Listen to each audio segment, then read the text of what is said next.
ನಮಸ್ಕಾರ ಫ್ರೆಂಡ್ಸ್, ಇವತ್ತು ಮಾಡೋಣ ಎಗ್ ಚಿಲ್ಲಿ. ಅದನ್ನು ಹೇಗೆ ಮಾಡೋದಂತ ನೋಡೋಣ ಬನ್ನಿ. ಈಗ ಅದಕ್ಕೆ ಬೇಕಾದ ಸಾಮಗ್ರಿಯನ್ನು ನೋಡೋಣ.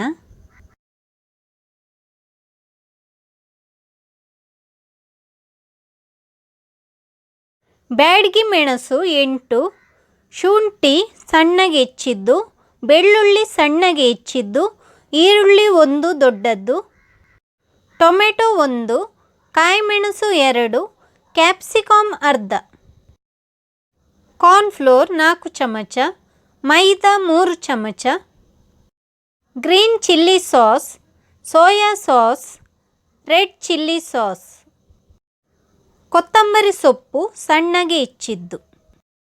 ಬ್ಯಾಡಗಿ ಮೆಣಸಿಗೆ ಬಿಸಿ ನೀರನ್ನು ಹಾಕ್ತಾ ಇದ್ದೇನೆ. ಬಿಸಿ ನೀರನ್ನು ಹಾಕಿ 10 ನಿಮಿಷದ ಹೊತ್ತದನ್ನು ಬಿಡಬೇಕು. ಬ್ಯಾಡಗಿ ಮೆಣಸು ಮೆತ್ತಗಾಗಲಿಕ್ಕೆ ಬೇಕಾಗಿ ನಾವಿಲ್ಲಿ ಬಿಸಿ ನೀರನ್ನು ಹಾಕಿಡಬೇಕು. ಅದು ಮೆತ್ತಗಾದ ನಂತರ ಈಗ ಮಿಕ್ಸಿ ಜಾರಿಗೆ ಹಾಕಿ ಅದನ್ನು ನುಣ್ಣಗೆ ರುಬ್ಕೊಳ್ಬೇಕು. ಸ್ವಲ್ಪ ಸ್ವಲ್ಪ ನೀರು ಹಾಕಿ ನುಣ್ಣಗೆ ರುಬ್ಬಿದ್ರೆ ಆಯಿತು. ಈಗ ರುಬ್ಬಿ ಆಗಿದೆ. ರುಬ್ಬಿದ ಪೇಸ್ಟನ್ನು ಒಂದು ಬೌಲಿಗೆ ಹಾಕ್ತಾ ಇದ್ದೇನೆ. ಹೀಗೇ ರುಬ್ಬಿದ್ರೆ ಆಯಿತು. ಬೇಯಿಸಿದ ಮೊಟ್ಟೆಯನ್ನು ನಾನಿಲ್ಲಿ ಕಟ್ ಮಾಡಿ ತೋರಿಸ್ತಾ ಇದ್ದೇನೆ. ಹೀಗೇ ಕಟ್ ಮಾಡಿದರೆ ಆಯಿತು. ನಿಮಗೆ ಒಂದು ವೇಳೆ ದೊಡ್ಡದು ಬೇಕಿದ್ದರೆ ದೊಡ್ಡದಾಗಿ ಫ್ರೈ ಮಾಡಿದರೆ ಆಯಿತು. ಕಾರ್ನ್ಫ್ಲೋರ್ 3 ಟೇಬಲ್ ಸ್ಪೂನು, ಮೈದಾ 3 table spoon, green chilli sauce, soya sauce, chilli paste ಹಾಕ್ತಾ ಇದ್ದೇನೆ. ಚಿಲ್ಲಿ ಪೇಸ್ಟ್ ನಿಮಗೆ ಎಷ್ಟು ಖಾರಕ್ಕೆ ಬೇಕಂತ ನೋಡ್ಕೊಂಡು ಹಾಕಿದರೆ ಆಯಿತು. ಉಪ್ಪು ಹಾಕ್ತಾ ಇದ್ದೇನೆ. ಉಪ್ಪು ರುಚಿಗೆ ಎಷ್ಟು ಬೇಕಂತ ನೋಡ್ಕೊಂಡು ಹಾಕಿದರೆ ಆಯಿತು. ಈಗ ಚೆನ್ನಾಗಿ ಇದನ್ನು ಮಿಕ್ಸ್ ಮಾಡಿಕೊಳ್ಬೇಕು. ನಾನು ಇನ್ನೊಂದು ಸ್ಪೂನ್ನಷ್ಟು ಚಿಲ್ಲಿ ಪೇಸ್ಟನ್ನು ಹಾಕ್ತಾ ಇದ್ದೇನೆ. ಈಗ ಸ್ವಲ್ಪ ಸ್ವಲ್ಪ ನೀರು ಹಾಕಿ ಇದನ್ನು ಮಿಕ್ಸ್ ಮಾಡ್ತಾ ಇದ್ದೇನೆ. ಒಮ್ಮೆಲೆ ನೀರು ಹಾಕಿ ಇದನ್ನು ಮಿಕ್ಸ್ ಮಾಡೋದು ಬೇಡ. ಸ್ವಲ್ಪ ಸ್ವಲ್ಪ ನೀರು ಹಾಕಿ ಗಂಟು ಬರದ ರೀತಿಯಲ್ಲಿ ಇದನ್ನು ಮಿಕ್ಸ್ ಮಾಡಿಕೊಳ್ಬೇಕು. ಈಗ ಮಿಕ್ಸ್ ಮಾಡಿ ಆಗಿದೆ. ಇಷ್ಟು ದಪ್ಪಕ್ಕೆ ಇರಬೇಕು. ಈಗ ಕಟ್ ಮಾಡಿದ ಮೊಟ್ಟೆಯನ್ನು ಇದಕ್ಕೆ ಹಾಕ್ತಾ ಇದ್ದೇನೆ. ನಾನು 5 ಮೊಟ್ಟೆಯನ್ನು ತಗೊಂಡಿದ್ದೇನೆ. ಮೊಟ್ಟೆಯನ್ನು ಮಸಾಲೆಗೆ ಹಾಕಿ ಮಸಾಲೆಯೊಂದಿಗೆ ಚೆನ್ನಾಗಿ ಮಿಕ್ಸ್ ಮಾಡಿಕೊಳ್ಬೇಕು. ನಿಮಗೆ ಚಿಲ್ಲಿ ಪೇಸ್ಟ್ ಮಾಡೋದು ಕಷ್ಟ ಆದರೆ ಚಿಲ್ಲಿ ಪೌಡರನ್ನು ಕೂಡ ಯೂಸ್ ಮಾಡ್ಬೋದು. ನಾನಿಲ್ಲಿ ಎಣ್ಣೆ ಬಿಸಿಯಾಗಲು ಇಟ್ಟಿದ್ದೇನೆ. ಎಣ್ಣೆ ಚೆನ್ನಾಗಿ ಬಿಸಿಯಾದ ನಂತರವೇ ಮೊಟ್ಟೆಯನ್ನು ಫ್ರೈ ಮಾಡಲಾಗ್ತಾ ಇದ್ದೇನೆ. ನಾನಿಲ್ಲಿ ಕಲ್ಲರನ್ನು ಯೂಸ್ ಮಾಡಲಿಲ್ಲ, ಆದರೂ ಕಲ್ಲರ್ ರೆಡ್ ಆಗಿ ಬಂದಿದೆ. ಚಿಲ್ಲಿ ಪೇಸ್ಟನ್ನು ಹಾಕಿರುವುದರಿಂದ ಕಲ್ಲರ್ ರೆಡ್ ಆಗಿ ಬಂದಿದೆ. ಈಗ ಮೊಟ್ಟೆ ಒಂದು ಭಾಗ ಫ್ರೈ ಆಗಿದೆ. ಅದನ್ನು ಮಗುಚಿ ಹಾಕ್ತಾ ಇದ್ದೇನೆ. ಮೊಟ್ಟೆ ಇನ್ನೊಂದು ಭಾಗ ಫ್ರೈ ಆಗಿದೆ. ಈಗ ಅದನ್ನು ಪ್ಲೇಟಿಗೆ ಹಾಕೋಣ. ಉಳಿದ ಮೊಟ್ಟೆಯನ್ನು ಕೂಡ ಹೀಗೇ ಫ್ರೈ ಮಾಡಿದರೆ ಆಯಿತು. ನಾನಿಲ್ಲಿ ಸಣ್ಣ ಸಣ್ಣದಾಗಿ ಕಟ್ ಮಾಡಿಕೊಂಡಿದ್ದೇನೆ ಮೊಟ್ಟೆಯನ್ನು. ನಿಮಗೆ ಒಂದು ವೇಳೆ ದೊಡ್ಡ ಬೇಕಿದ್ದರೆ ದೊಡ್ಡದಾಗಿ ನೀವು ಫ್ರೈ ಮಾಡ್ಕೊಳ್ಬೋದು.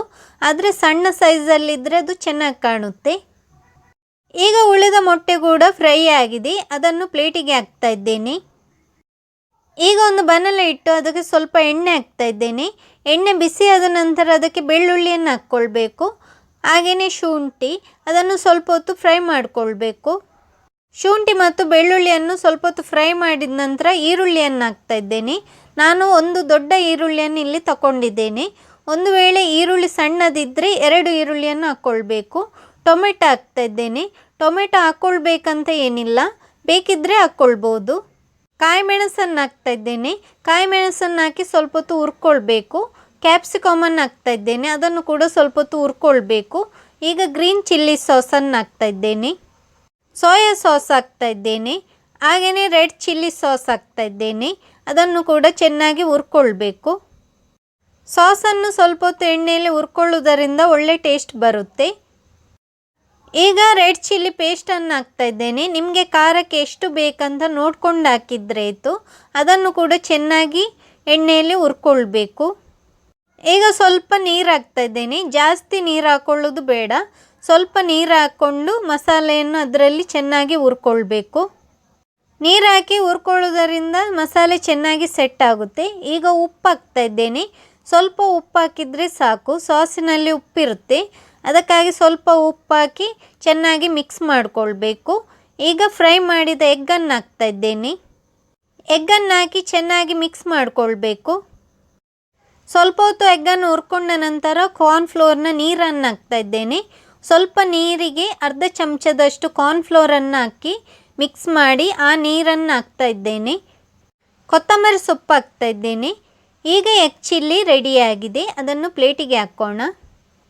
ಎಗ್ ಚಿಲ್ಲಿ ಹೇಗೆ ಉಂಟಂತ ಕಮೆಂಟ್ ಮಾಡಿ ತಿಳಿಸಿ. ನನ್ನ ಚಾನಲನ್ನು ಸಬ್ಸ್ಕ್ರೈಬ್ ಮಾಡದಿದ್ದಲ್ಲಿ ಸಬ್ಸ್ಕ್ರೈಬ್ ಮಾಡಲು ಮರೆಯದಿರಿ. Thank you.